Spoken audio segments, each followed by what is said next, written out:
As I've mentioned, tonight's message is looking at the word reconciliation.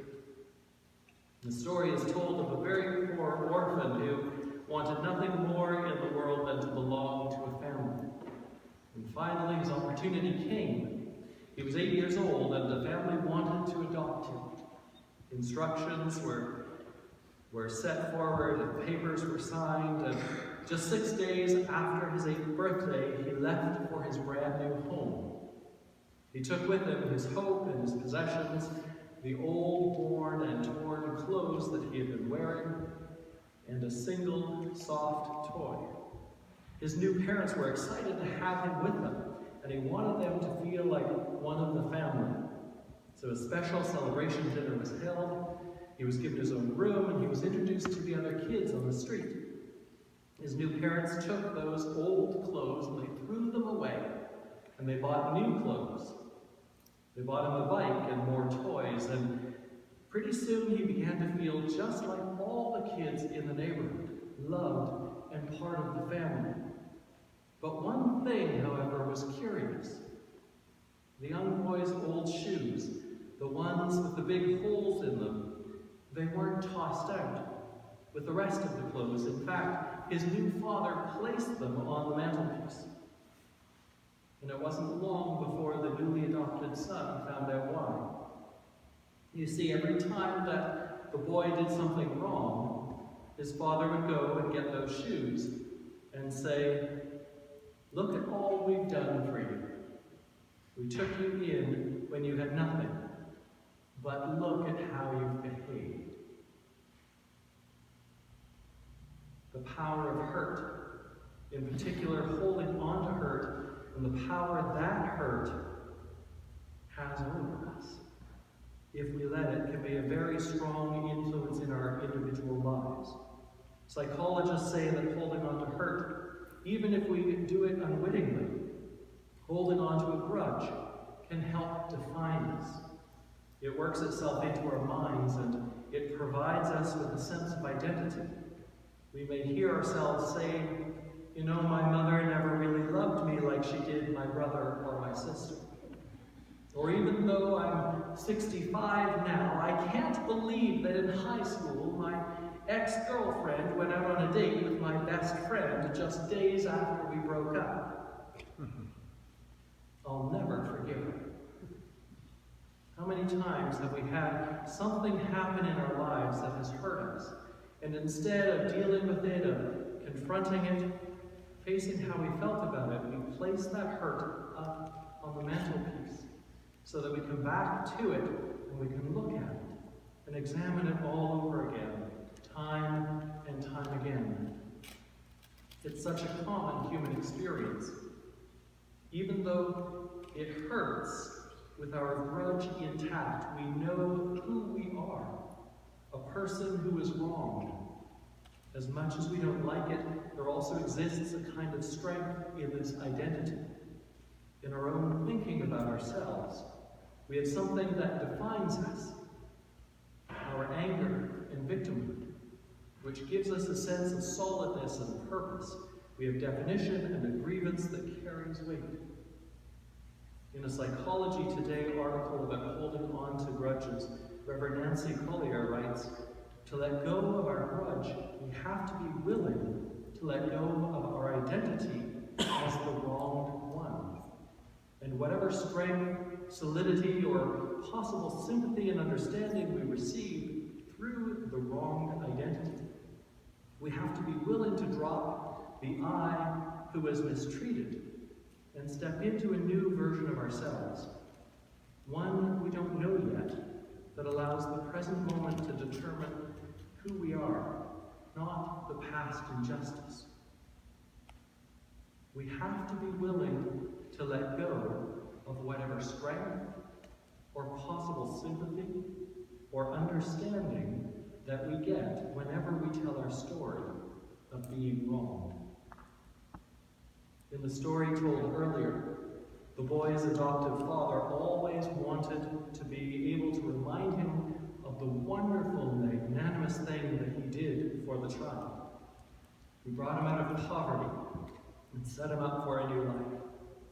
But the problem with this whole way of thinking is that in the end, the person holding on to the grudge never really gets what they are seeking. The comfort and the compassion that they didn't get when they were first wronged. Over time, the grudge that we're holding on to actually ends up alienating others around us, as our indignation and our anger is a cry to be cared about and treated differently because of what we have endured. Quite frankly, over time, the people around us get tired of hearing the same old story and treating us differently because of it. We hear them saying things like, "I always feel I'm walking on eggshells around so-and-so," or "I feel that so-and-so needs to be treated with kid gloves." This is why reconciliation is so important. And for once in our sermon series, the theological meaning of the word reconciliation is actually pretty much what you would think that it is. Reconciliation means making things right in our relationship, first with God, and secondly, with each other. I often talk about the love that God has for each one of us when I'm talking about holy ground. And this is essential. God loves each one of us equally, and God always wants to be connected with each one of us. But people being people, sometimes we seem to have short attention spans. And in part because God is spiritual, not physical, we can easily be distracted in our connection with God, in our desire to walk with God. We see many examples of this throughout Scripture. Moses takes some time out from the people of Israel and goes out onto Mount Sinai to be with God, and comes down to find the people dancing and worshiping around the golden calf. The people had become distracted. God called them to make things right and come back into relationship.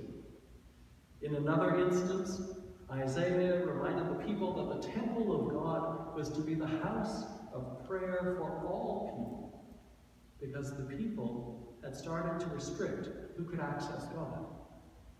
And of course, with Jesus himself as an example of reconciliation.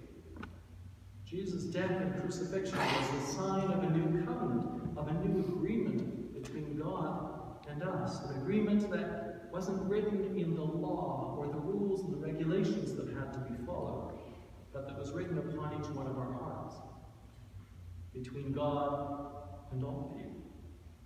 It was a way of bringing us into alignment, into an easier relationship with God.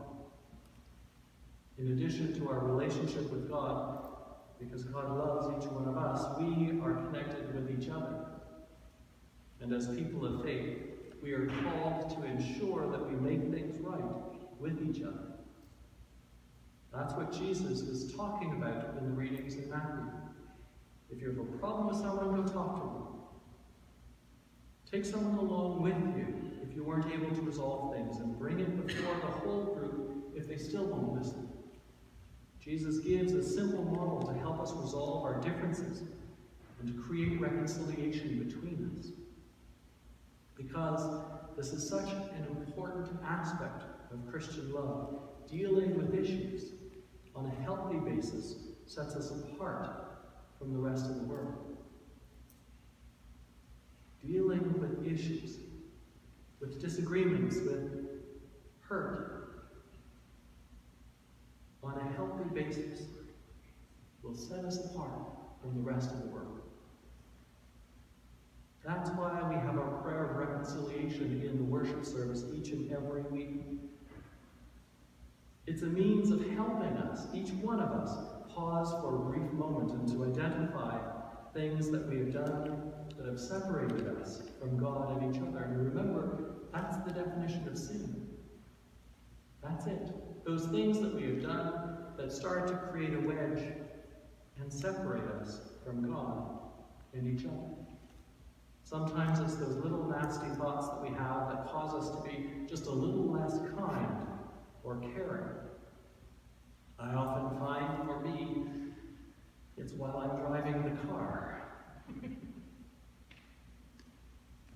Sometimes it's going to the mantle and pointing to the shoes so that we can remind somebody of all that we have done for them. Or sometimes it's reminding others of how we've been hurt in the past, and therefore how we need to be treated differently as a result. Reconciliation calls us to stop and to make sure that we don't keep doing these things that hurt. Reconciliation means making ourselves vulnerable to the leading of the Holy Spirit so that we can see, so that we can feel where we might be doing something if we're unaware of it. That's why at the end of the prayer, there's one simple little line. And it's a very personal prayer as a part of a corporate prayer. Touch our spirit, God. People being people. If we don't reconcile things between us and others when they happen, and our feelings of hurt grow into long-term hurt and grudges, then we may not be able to work through reconciliation with the person who's at the core of our grudge. But that doesn't mean that we can't still find reconciliation.